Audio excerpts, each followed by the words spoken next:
Hello curious folk. In this video, as promised, I continue with a few quotes from this book, Sex and Punishment for 1,000 Years of Judging Desire by Berkowitz. I'm gonna get this name right at some point. And I comment on how history impacts us nowadays and what kind of things we still believe or are really unhealthy residue from how we've lived for thousands of years. So on the topic of women's rights in terms of legal rights, let's go to ancient Greece. Women could be sued and put to death, but were not allowed to testify in court. Instead, they testified out of court, or their men testified for them. Moreover, too much female company was potentially toxic to a man's reputation. A man under the influence of a woman was classified along with the old, insane, and sick as incompetent to testify in court. What does that communicate to us? That if you defended a woman in court when she's done something wrong, you may be influenced by her and therefore lose your reputation and be classed as insane. So not many men would actually stand for this because reputation in these times was huge and men were not that keen on risking it for a woman. Mind you, back in those days, and maybe still today in a lot of societies around the world, it's men, women, slaves, and prostitutes and other folk that society doesn't like. So, that's the thing. We don't trust women in court. We put them through hell to prove that they are right and that they have been beaten up or endured abuse or rape or something like this. To this day, we don't trust women. That's why we have the saying, believe them, believe women when they say, you know? But hey, that's another story for another time. So as I said, women and slaves were below men in ranks and importance.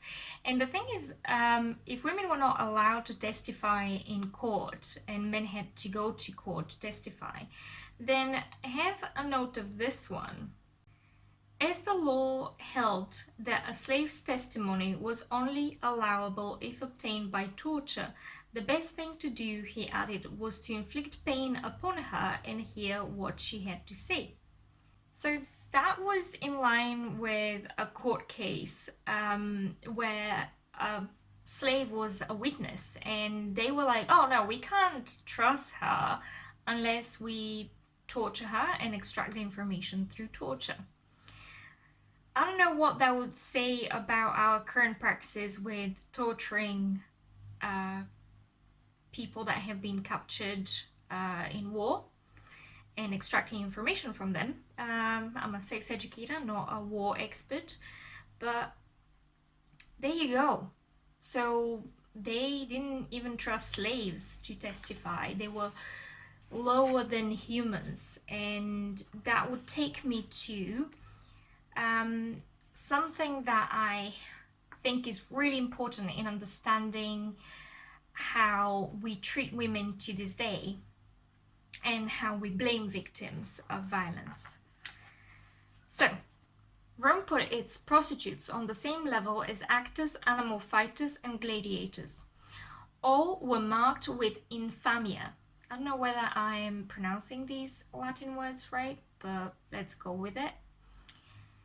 All were marked with infamia because they made their living with their bodies.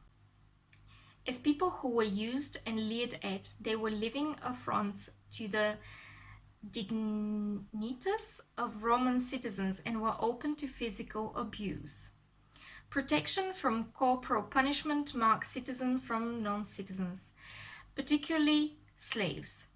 If a prostitute was beaten or raped by a customer, she had no cause of complaint. Actors were also subject to beating for anything that violated public order.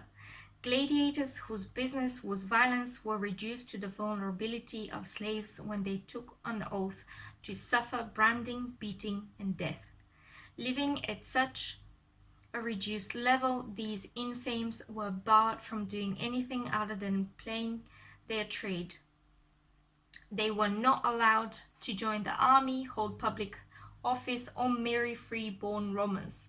As people without a shred of honor, they were also not to be trusted to tell the truth in court. So, there you go. When we see in history that women were subject to whatever abuse they earned, in huge air quotes, and there was no justice for them. So were prostitutes.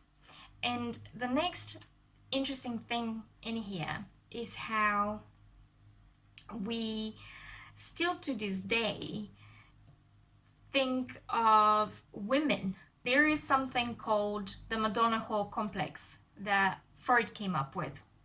Not a massive Freudian, but hey, that is a good concept. It basically says that men, or society as a whole, has this idea that women would either be a Madonna, like a virgin and pure and da-da-da-da-da, or be complete whores, be prostitutes. There is no gray area according to that, and actually it creates a lot of trouble for a lot of couples, because men would stop having this rampant, amazing, crazy sex with their partners as soon as they see them as the Madonna. Now she's the mother of my child, so I can't do this to her. Yeah, fucked, right? But it has its roots back in time. The word prostitute itself comes from the Latin prostere, to stand out, and Roman prostitutes were indeed marked apart. Under a law passed during the reign of Augustus in the 1st century AD, they were forced to wear a toga distinct from the stola worn by matrons. The rule permitted no subtle distinctions between women. They were either prostitutes or not.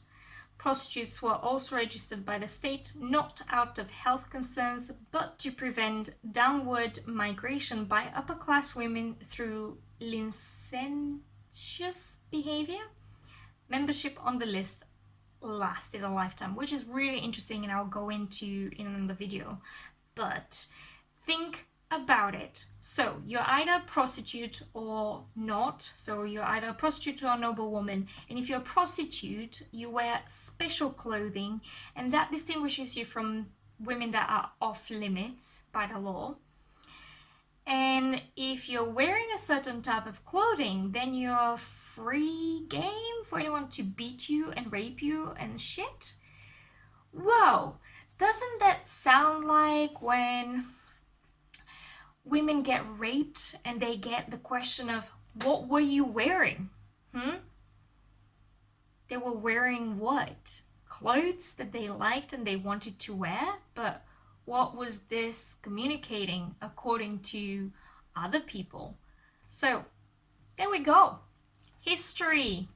In today's world, this is how we think.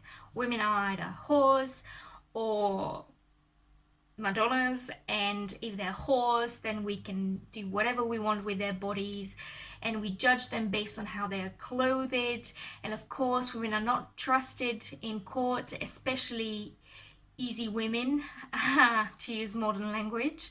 So they have to go extra lengths to prove that they have been raped and they didn't ask for it. Yeah. Tell me what you think. This is an amazing book. I've got so much more to share from it, but it will be another time because this video is already too long. All right. See you next time.